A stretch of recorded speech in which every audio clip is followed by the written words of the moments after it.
Kalian kesini pasti karena membaca judulnya kan? Jika kalian ingin mencari solusi bagaimana membangun sebuah bisnis kedai kopi mulai dari nol, kalian berlabuh ke tempat yang sangat tepat nih. Eits, tapi sebelum kalian melanjutkan untuk menonton video ini, saya sarankan kalian untuk menekan tombol subscribe ya. Let's go! Kalian pasti pernah deh kepikiran, kenapa sih kedai kopi bisa semenjanjikan itu? Jika kalian berpikir demikian, itu bukan hal yang sebenarnya salah loh. Karena bisnis coffee shop adalah salah satu jenis bisnis yang paling menjanjikan dalam beberapa tahun terakhir dan diprediksi akan tetap tumbuh. Kopi tidak lagi identik dengan minuman orang tua, tapi juga sudah menjadi minuman favorit bagi anak muda. Kompetisi dalam industri kopi memang semakin ketat nih. Namun, bukan berarti kalian tidak memiliki peluang loh untuk sukses di bidang ini. Jika kalian berencana membuka kedai kopi kalian sendiri, kalian membuat keputusan yang sangat tepat dengan menonton video ini. Tapi jangan lupa diperhatikan setiap detik di video hingga akhir ya. Mari cus!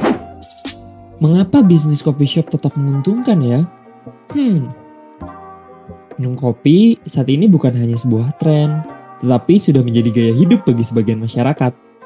Orang-orang kini lebih memilih untuk meminum kopi di kedai kopi ketimbang membuatnya sendiri di rumah. Alasan mengapa bisnis coffee shop memiliki prospek yang baik di tahun 2020 adalah karena perkembangan konsumen kopi itu stabil. Data yang dihimpun dari Survei Sosial Ekonomi Nasional atau disingkat dengan Susenas, Badan Pusat Statistik menunjukkan bahwa rata-rata konsumsi kopi per kapita penduduk Indonesia cenderung stabil. Menurut Pusat Data dan Sistem Informasi Pertanian, Kementerian Pertanian, konsumsi kopi nasional pada tahun 2016 mencapai sekitar 250.000 ton dan tumbuh dari 10,54% menjadi 276.000 ton. Konsumsi kopi Indonesia sepanjang periode 2016 sampai 2021 diprediksi akan tumbuh dengan rata-rata 8,22% per tahun. Pada tahun 2021, pasokan kopi diprediksi akan mencapai 795.000 ton dengan konsumsi 370.000 ton, sehingga terjadi surplus 425.000 ton. Profit margin yang tinggi sih kalau bisa dilihat. Dengan modal yang tidak terlalu besar, pemilik bisnis coffee shop dapat menghasilkan keuntungan yang sangat besar dalam tahun pertama. Saat ini, tempat yang bagus bukanlah suatu keharusan, sehingga pengusaha tidak perlu mengeluarkan banyak modal hanya untuk membangun kedai kopi. Konsumen lebih mementingkan kualitas dan harga, apalagi kini mereka juga sudah ada opsi kan untuk memesan lewat aplikasi online seperti Gojek, Grab, dan sebagainya. Jangan lupa Shopee Food kak, Shopee Food banyak promo. Ya, maksudnya dengan Shopee Food juga.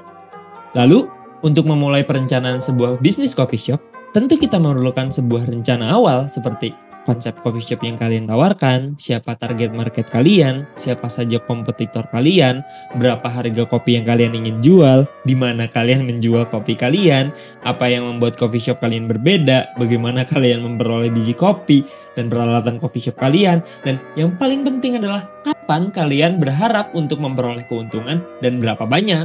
Sebelum membahas lebih jauh, di sini akan saya beri contoh nih bagaimana merancang sebuah bisnis kopi dengan rancangan yang lebih jelas.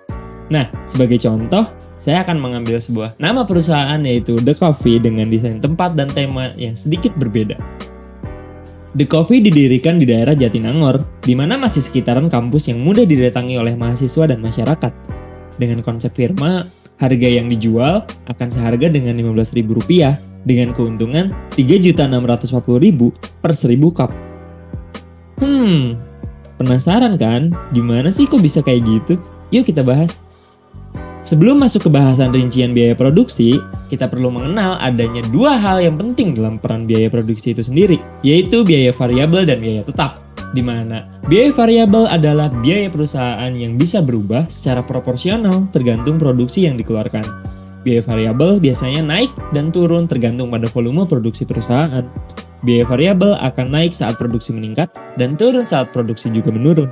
Sedangkan biaya tetap adalah biaya yang dikeluarkan oleh pelaku usaha dalam jumlah tetap dan tidak berubah. Terlepas dari output yang dihasilkan dari usaha tersebut, dalam jangka waktu tertentu, biaya ini tidak akan mengalami perubahan dan tidak dipengaruhi aktivitas usaha yang meningkat maupun menurun seiring dengan waktu. Untuk biaya produksi The Coffee sendiri terbagi menjadi 5 bagian, yaitu yang pertama biaya bahan baku. Biaya bahan baku itu terbagi menjadi dua, yaitu bahan baku langsung dan tidak langsung. Yang kedua, ada biaya tenaga kerja. Yang ketiga, ada biaya overhead, di mana biaya overhead biasanya terbagi menjadi tiga, yaitu berdasarkan kelompok kategori jenis, volume kegiatan, dan departemen. Lalu biaya keempat adalah biaya pemasaran, dan terakhir adalah biaya administrasi umum. Perlu kita ingat, di mana pengelolaan bahan baku sangat penting. Hal ini mencakup hal-hal penting seperti memberikan pelayanan terbaik kepada pelanggan, memproduksi dengan efisien dan semaksimal mungkin, dan mengatur jumlah persediaan untuk mengendalikan persediaan. Lalu, seperti apa sih rincian biaya produksi yang mampu menghasilkan produk seharga 15 ribuan ini? Mari kita simak. Untuk tabel pertama, di sini terdapat bahan baku langsung di mana terdapat biji kopi espresso, biji kopi arabica, biji kopi robusta, gula, cup, susu murni, susu coklat, susu putih, whipped cream dengan total 8.530.000. Lalu untuk tabel kedua kita bisa lihat bahwa biaya tenaga kerja adalah sebesar 1 juta rupiah untuk 2 orang karyawan. Dengan biaya overhead seperti tabel selanjutnya yang mencakup coffee machine, lemari pendingin, dispenser, kompor gas, tabung gas, blender, gelas, alat pemanas air, sabun cuci piring, dan listrik dengan total Rp15.050.000. Tabel biaya produksi keempat adalah tabel tentang pemasaran yang dianggarkan sebesar Rp140.000 untuk pemasaran di media sosial. Dan tentu untuk pemanis terdapat tabel biaya administrasi umum yang terdiri dari coffee machine, lemari pendingin, dispenser, mesin kasir, kompor gas, tabung gas, blender, gelas, alat pemanas air dengan total penyusutan sebesar Rp62.500 per 1000 cup.